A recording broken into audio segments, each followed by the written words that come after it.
I put my head down, and then when I looked up, I was covered in glass, and that thing was right in front of my face, like hanging halfway through the windshield.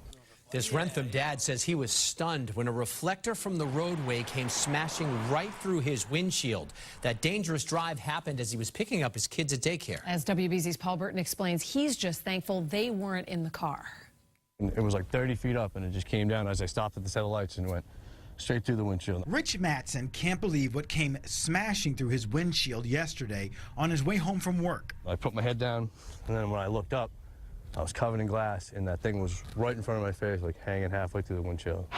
Matson says he was driving down Route 1 in Wrentham when a reflective lane marker somehow came loose and shot up into his windshield. A car in front of me went into the left lane and hit something, and it just sent it up in the air, and I smashed right through my windshield right in front of my face. He immediately pulled over and called 911. You can see all the glass everywhere. Mass DOT says these raised pavement markers have become dislodged in the past.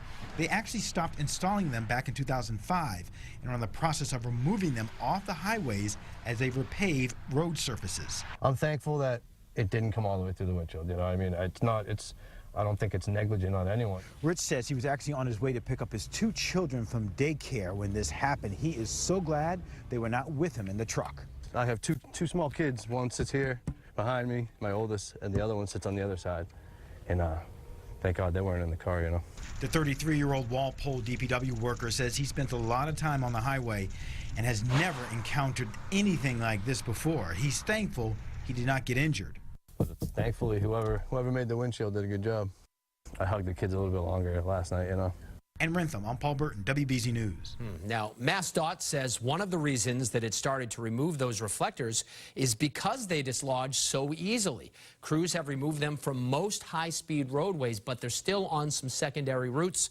This story originated, by the way, as a tip from a viewer who tweeted it to us. If you have a story idea, you can also call us or send an email to newstips@wbztv.com.